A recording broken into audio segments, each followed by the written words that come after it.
Hello welcome back ဒီနေ့တော့ project လေးနဲ့ပတ်သက်ပြီးတော့ planning လေးစလုပ်ဖြစ်ပါတယ် strategy plan အတွက်ကအရင်ကတင်ထားတဲ့စာတွေကိုပြန်ဖတ်နေပါတယ်အမှန်တော့အဲဒီစာတွေကိုတင်တဲ့တုန်းကတခြားမသုံးပြခဲ့ဘူးဒီချက်ပေးထားတဲ့ project အင်စာတောင်အတန်းပြီးသွားတဲ့အထိမလုပ်ဖြစ်ခဲ့ပါဘူးဒါပေမဲ့ခုတော့ကိုယ်တိုင်စလုပ်ပြီးဆုံးဖြတ်ထားတဲ့ project အတွက်အဲဒီစာတွေကိုပြန်ဖွင့်နေရပါပြီတိုက်ဆိုင်ပဲအခုဖတ်ဖြစ်နေရဲ့ကျွန်တော်ဖတ်ဖြစ်တဲ့စာအုပ်ထဲကစာကြောင်းလေးကိုလည်းသွားပြီးတော့တတိယမိရဲ့ဖြစ်ဖြစ်နဲ့တိုက်ဆိုင်ပြီးတော့အဲ့ဒါပါလဲဆိုနှုတ်ထခြင်းဆိုတာအတရားတစ်ခုနဲ့အကျိုးဆောင်မှုပါဆိုပြီးတော့သူကရေးထားတာပေါ့နော်အဲ့ဒီစာကြောင်းကျွန်တော်ကိုအများကြီးတွေးစေရပြီးတော့ကိုယ့်ကိုယ်လည်းအများကြီး reflect ဖြစ်စေဟုတ်တယ်အရင်မှန်နေဗျကျွန်တော်တို့ဒီနှုတ်ထတယ်ဆိုတာတစ်စုံတစ်ခုကိုစလုပ်ဖို့တနေရာကနေစလိုက်တဲ့အခါမျိုးခြေလှမ်းလိုက်တဲ့အခါမျိုးကိုကျွန်တော်တို့မြင်အောင်လေအဲ့လိုမျိုးဆိုတာတကယ်အတိတရားနဲ့စူးစမ်းမှုတစ်ခုပေါ့နော်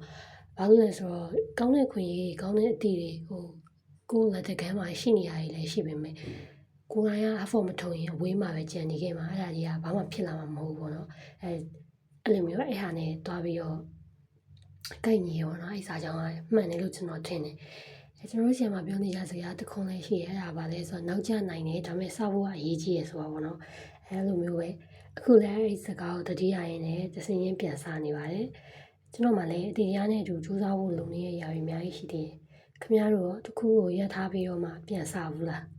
အဲ့ဒီချိန်တော့ဘယ်လိုခံစားရလဲအဲ့လိုဖြစ်မှုရှိခဲ့ရဆိုလို့ရှိရင် comment မှာမျှဝေပေးလို့ရပါတယ်ကြည့်ရှုပေးလို့ကျေးဇူးအများကြီးတင်ပါတယ်နောက်ဗီဒီယိုမှာပြန်တွေ့ပါမယ်